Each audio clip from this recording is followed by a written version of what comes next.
के पद को देखेंगे जो सिलेबस में लगा हुआ, ये सामने बोर्ड पे देख रहे हैं आप। इसका हम लोग पहले एक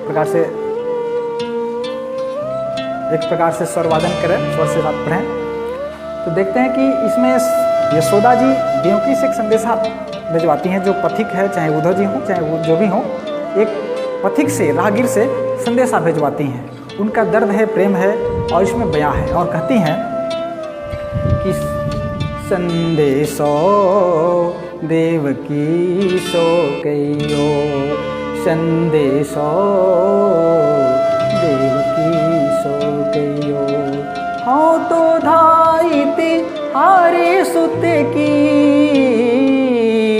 मया करत ही रहियो, संदेशो देवकी सो कहियो। यद्यपि टेव तुम्हें जानती उनकी, तौ मोही कही आवे, तौ मोही कही आवे। रात होत मेरे लाल लड़े थे, माखन रोटी भावे, तेल उबटनो अरुता तो जल, ताही देखी भज जाते, जोई जोई मांगते सोई सोई देती, क्रम क्रम कर कहनाते।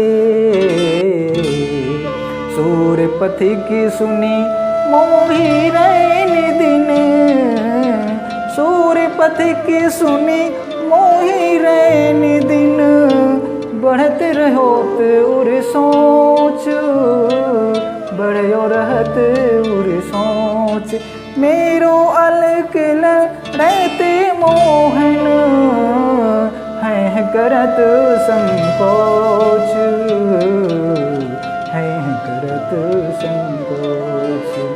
देखिए, संकोच की बात के साथ साथ जो पहली पंक्ति है, संदेशो देवकी सो कहियो, व्याख्या में देखते हैं कि जब यशोदा श्री कृष्ण से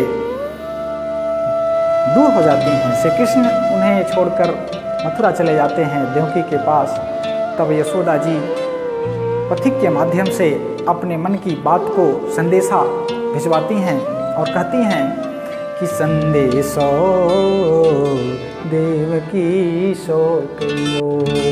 हे पथिक, तुम मेरी इस बात को, मेरी संदेशा को उस देवकी से अवश्य कह देना कि हाँ तो धाई तिहारे सुत की, हाँ तो धाई तिहारे सुत की। कहती हैं हाँ तो धाई तिहारे सुत की, अर्थात मैं तुम्हारे पुत्र की धाई हूँ, मैंने एक प्रकार से दाई हूँ, सेविका हूँ, दाई माँ मात्र हूँ, फिर भी वो मुझे माँ कह के पुकारता था। माया करत ही रहियो, इसलिए तुम उस पर जरूर माया करते रहना।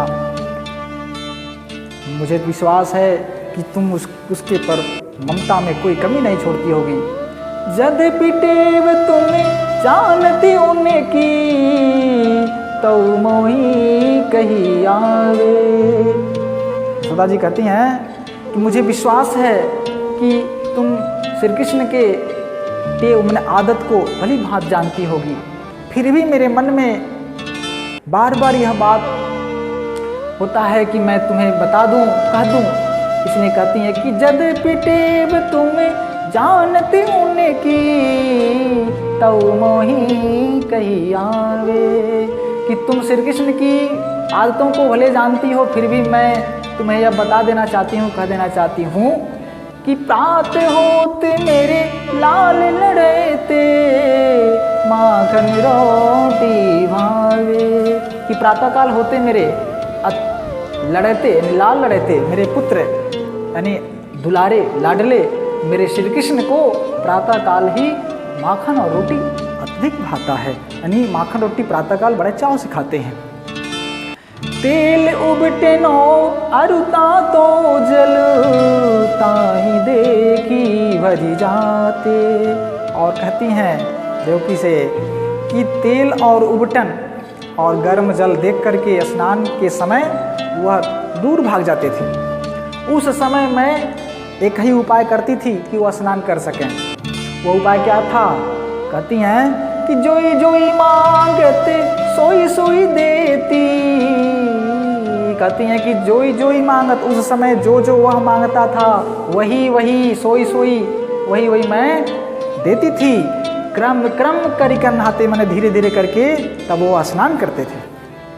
सूर्य पथिक सुने मोहि रहने दिन, बढ़तो रहते उर सोच। और सूरदास संत में कहते हैं कि यशोदा जी कहती हैं, यशोदा जी पथिक से कहती हैं कि मेरे मन में यही दिन रात, मेरे हृदय में यही दिन रात पीड़ा बनी रहती है, सोच बनी रहती है कि मेरो अलग लड़े तो मोहनो है करत संकोच। अब श्री कृष्ण धीरे धीरे बड़े हो गए होंगे। जब बचपन में थे, छोटे थे तो मांग कर खा लिया करते थे, अब तो बड़े हो गए होंगे तो खाने पीने में भी बड़ा संकोच करते होंगे। इसलिए पथिक के माध्यम से देवकी को इन सारी बातों से अवगत करा देना चाहती हैं, बता देना चाहती हैं। इस प्रकार से अब हम काव्य सौंदर्य देख लें, जिसमें भाषा आप जानते हैं कि ब्रज भाषा है सूरदास जी का, शैली मुक्तक शैली है और गुड़ माधुर्य है, रस वात्सल्य रस है कि बचपन का श्री कृष्ण की वात्सल्य स्वरूप का वर्णन है, इसलिए वात्सल्य रस है। छंद गेय पद है, गाने योग्य है। सब शक्ति व्यंजना में प्रयोग हुआ है। अलंकार आप जानते हैं कि अनुप्रास व्यंजन वर्णों की बार बार आवृत्ति हुई है। साथ ही साथ पुनरुक्ति प्रकाश भी दिखाई दे रहा है कि जोई जोई सोई सोई क्रम क्रम, यहाँ पुनरुक्ति प्रकाश हुआ है, बार बार एक ही शब्दों का पुनरावृत्त हो रहे हैं। इस प्रकार से आप छंदों को देखें और आप, मुझे विश्वास है कि आपको समझ में आया होगा। इसलिए आप PMCS ऑनलाइन क्लासेस को सब्सक्राइब और शेयर भी करें।